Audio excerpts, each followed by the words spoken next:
C1 TV, channel video Anda. Suaka Marga Satwa Rawasingkil, suatu kawasan hutan rawa gambut yang kaya keanekaragaman hayati dan saat ini sedang dalam masa kritis. Perambahan di Suaka Marga Satwa Rawasingkil untuk dijadikan kebun sawit ilegal terus terjadi. Pemilik kebun sawit ilegal itu sebagian besar bukan warga setempat. Ekosistem lahan gambut landscape terestrial paling efektif penyerapan karbon ini sedang dikeringkan dan dirambah untuk perkebunan kelapa sawit. Sawit menjadi salah satu penyebab deforestasi hutan di Rawasingkil. Akhir 2022, Rainforest Action Network (LSM) lingkungan ini merilis hasil investigasi yang mengungkap perambahan besar-besaran dalam kawasan Suaka Marga Satwa Rawasingkil. Laporan berjudul Skandal Bom Karbon itu mengungkap mata rantai pasokan sawit ilegal dari dalam kawasan hutan paling dilindungi ini. Laporan RAN ini juga mengungkap merek-merek besar dunia yang turut memasok buah sawit ilegal dari Rawasingkil.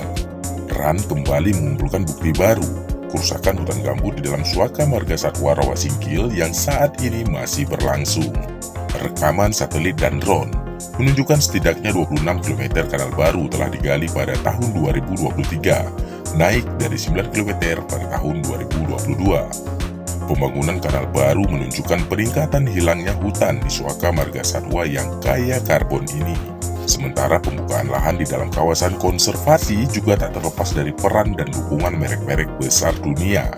Meskipun merek-merek tersebut secara terbuka telah mengeluarkan komitmen terhadap nol deforestasi, namun mereka terbukti masih memasok buah sawit dari dalam kebun ilegal dari kawasan hutan yang dilindungi secara nasional ini. Klaim yang dibuat oleh merek-merek besar ini untuk mengakhiri deforestasi dan perusakan lahan gambut dalam rantai pasok mereka sungguh tidak dapat dipercaya. Sangat jelas bahwa perusakan hutan primer di Suaka Marga Satwa Rawasingkil yang menjadi habitat orang hutan ini masih terjadi di bawah pengawasan mereka.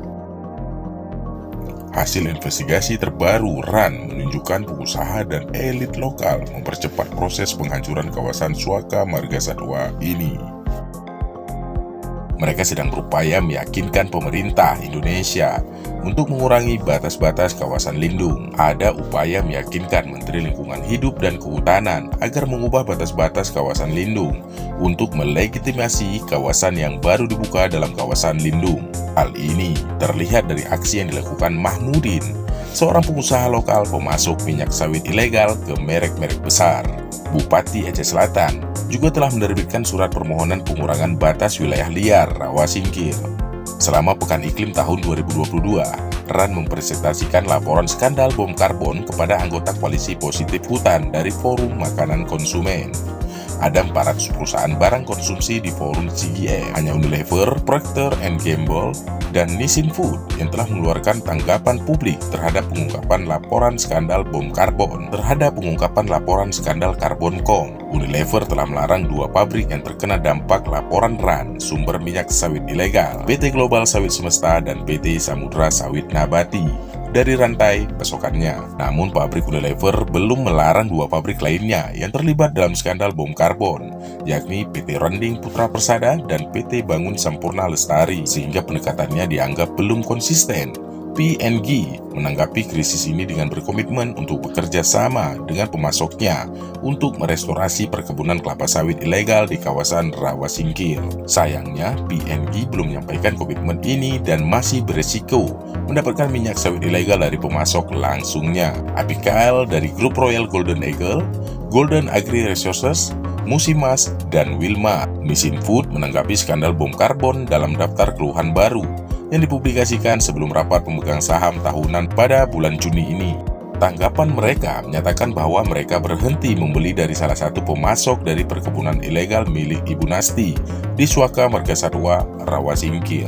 Banyak masih merek-merek besar gagal merespon secara efektif atas kasus-kasus perusakan hutan hujan primer. Ini seharusnya meningkatkan kewaspadaan di seluruh sektor karena tanggal pemberlakuan peraturan deforestasi Uni Eropa yang baru akan segera berlaku. Peraturan deforestasi Uni Eropa akan mewajibkan semua perusahaan yang mengimpor komoditas berisiko terhadap hutan seperti minyak sawit untuk menelusuri pasokan mereka secara kredibel hingga ke lokasi produksi. Hal ini sangat penting dipatuhi untuk menunjukkan uji tuntas yang membuktikan bahwa pemasok tidak merusak hutan atau melanggar hak asasi manusia. Selain itu, minyak kelapa sawit ilegal yang didirikan di dalam cadangan tidak akan diterima dalam pasar minyak kelapa sawit di Eropa. Belum terlambat untuk menyelamatkan suaka marga satwa rawa singkil. Seluruh aktor harus bekerja sama untuk menghentikan deforestasi, memblokir kanal baru, dan melindungi hutan rawa gambut, serta berinvestasi pada mata pencarian alternatif bagi masyarakat lokal.